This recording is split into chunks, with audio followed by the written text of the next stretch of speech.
Арыбаңыздар, жалпыңыздарга Сулайман тоонун үстүндөгү Бабурдун үжүрөсүнөн салам.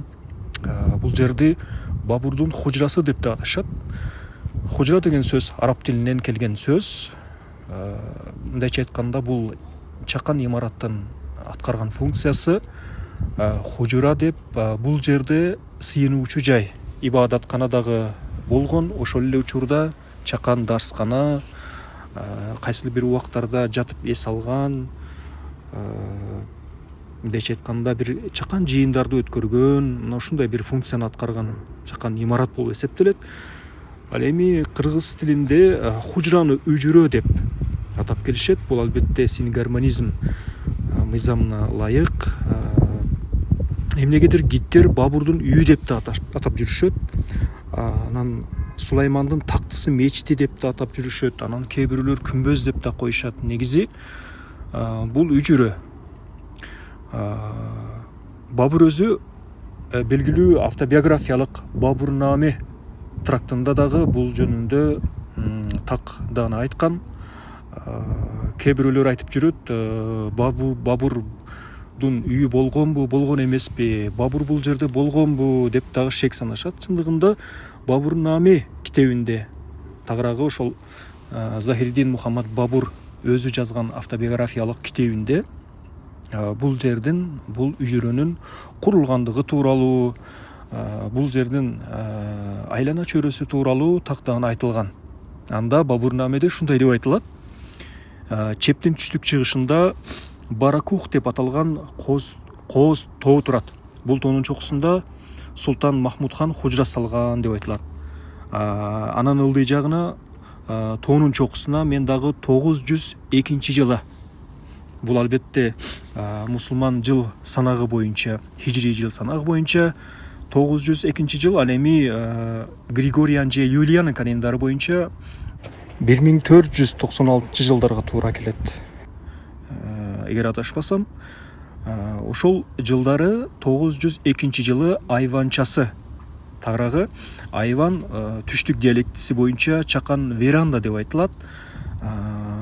Ошол айванчасы бар хужра курдум деп жазган.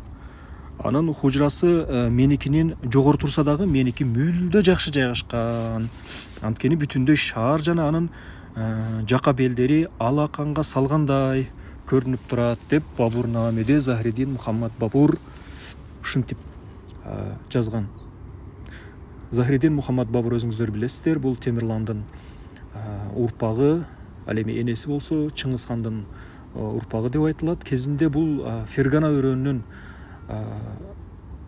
ханы болгон Умар шейх ушул Фергана өрөөнүнө ээлик кылып, атасы кайтыш болгондон кийин атасынын тактысы 12 жашар Захириддин Мухаммад Бабурга өтөт. Анан көп өтпөй ошол эле учурда ошол өзбектердин ханы Шейбани ханга бул атасынан калган тактыны тарттырып жибергенден кийин Захириддин Мухаммад Бабур канчалык аракет кылса дагы атасынан калган тактыны кайра кайтарып алган жок.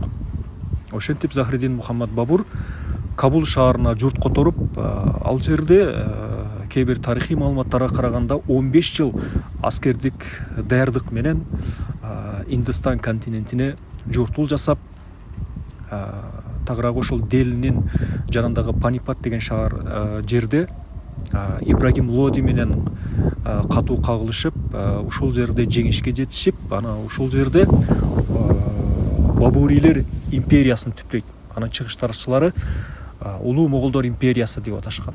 Тагыраагы орусчасы империя великих моголов. Мына ушундай бир бүтүндөй бир империяны түптөгөн, бүтүндөй бир империяны башкарган, түптөгөн жердешибиз Захириддин Мухаммад Бабур дагы балалык кези мына ушул жерлерде өткөн, мына ушул үжүрөнү курган. Өзүңүздөр көрүп тургандай, бул курулуш албетте жаңы, эски курулушу башкача болгон. Бул баягы атеисттик турдо динге каршы саясаттын натыйжасында бул жактагы бир топ ошол ибадатканалар, диний тарыхый объекттер талкаланган. Ал эми бул өзүңүздөр көрүп тургандай эле, бул адашпасам ушул 80-жылдарыбы же 70-жылдарыбы, так маалымат билсеңиздер комментарийге жаза кетиңиздер. кайра реставрация болуп калыбына келтирилген. Ошол кайталап айта турган болсок, бул Бабурдун үжрөсү деп айтылат. Үжрө өзүңүздөр билгендей эле чакан бул ибадаткана, чакан мечит деп айтса да болот. Ошол эле учурда бул жерде жатып эс алган, чакан дарскана болгон, эс алуучу жай да болгон, балким тамактануучу жай да болгон. Үжрөнүн негизги функциясы мына ошондой достор.